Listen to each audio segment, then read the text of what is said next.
مجموعة الكبار المغرب يقول أنا سيد القرار، وغنرفع رأس العرب وغنكمل المشوار. من اليوم لا يوجد فريق كبير غيري، وكل الفروق ستخاف من مواجهتي. إنجاز وتأهل تاريخي لأسود الأطلس في مجموعة فيها أفضل المنتخبات في أوروبا. المغرب كيتصدر المرتبة الأولى في المجموعة، وكبار أوروبا كانوا كيتقاتلوا باش يجيو من وراء المغرب في المرتبة الثانية. المغرب رسميا طلع للدور الثاني وغيواجه المنتخب الإسباني. برافو المنتخب ديالنا المغربي وهنيئا لكم. أداء رائع وفي المستوى ورجولي من أسود الأطلس ووليد الركراكي. شرفونا وشرفوا كل العرب. أنا فخور بالمنتخب الوطني وديما مغرب. قدموا مستوى تاريخي اللي غيتسجل في المونديال. في بداية المباراة حكيم زياش غيسجل أسرع هدف للمنتخبات العربية في كأس العالم، وهنا غيكون سجل اسمه في تاريخ كأس العالم. ما كاينش شي منتخب عربي يسجل في أول 3 دقائق هدف في كأس العالم. برافو عليك حكيم زياش، انت ناضي. وما غنطولوش وغندوزو ليوسف النصيري. يوسف النصيري ما داش بزاف ديال الوقت على الهدف الأول ديال زياش. جات واحد الكرة اللي واعرة وما زقلهاش وجابها في الشبكة. برافو عليك يوسف النصيري. عمات الفرحة في المدرجات وفرحنا اليوم بزاف، وبيت جا في وقته صراحة اللي غيأمن لينا المباراة وغتكون في صالحنا. حقيقة يوسف النصيري قدم أداء رائع وبين للجمهور أنه كيستحق يكون في المنتخب المغربي وكيستحق يكون في كأس العالم. وكل لاعب داروا مجهود كبير رغم أن بعض الإصابات في بعض اللعابة وما كانتش إعاقة بالنسبة لهم. الدراري تقاتلوا وبذلوا مجهود كبير، وبرافو الوليد الركراكي. المنتخب المغربي كيساندوه كل العرب. المنتخب المغربي كان في الشوط الأول ممتاز ورائع ومستحوذ على الكرة، حتى عاود جا واحد البيت اللي واعر ليوسف النصيري، ولكن حكم المباراة ما حسبش البيت وحسبوا أنه أورجو. ضيعنا في هذا البيت، ورغم ذلك يوسف النصيري احتفل بهذا البيت رغم أنه تسلل، ولكن ما يهمش. كنت رائع يوسف النصيري وقدمتي مباراة زوينة وكنت من أفضل اللاعبين في المباراة. المغرب في الشوط الأول كان مستحوذ على الكرة ومتحكم في الريتم والأداء. قدموا مباراة كبيرة وتصدروا في المجموعة عن جدارة واستحقاق. اللعابة صراحة كاملين كانوا رائعين. مزراوي اللي كان ممتاز والمراوغة الزوينة ومتألق كما العادة. أما حكيم زياش كان أفضل وكان أروع، قدم أداء رائع وكيستحق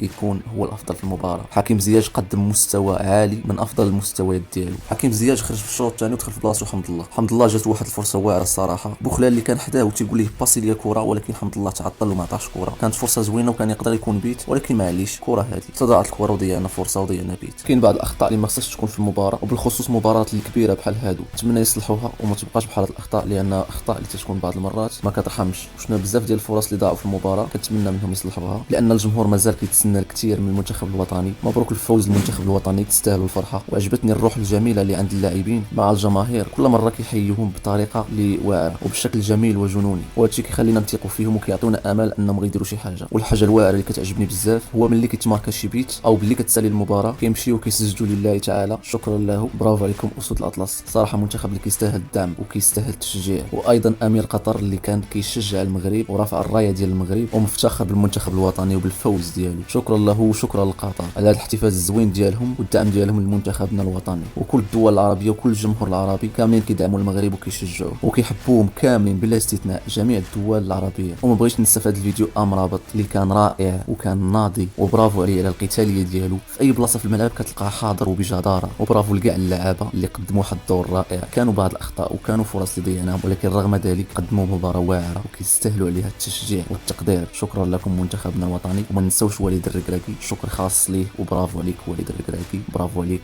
ناضي. وكنتمنى نوصلوا شي حاجه اللي اكثر من هذا الشيء، وعلاش لا نستمروا في المونديال حتى الاخير ان شاء الله، وعلاش لا ما نديوش كاس العالم، ولا على الاقل الا ما ديناش كاس العالم نوصلوا لشي مرتبه اللي زوينه وتحسب لنا في التاريخ. كل الدعم والتقدير وكل الشكر للدول العربيه اللي شجعت المنتخب الوطني، وهيا بنا لنستعد الاسبانيه باش نعطيوهم درس قاسي اللي ما عمر ما ينساوه. انا ثيق فيكم اسود الاطلس وتستطيعوا ان شاء الله تغلبوهم. الله يداومها فرحه. خوتي ما تنساوش ديروا لي واحد لايك وديروا لي متابعه للقناه، وشكرا لكم والسلام عليكم.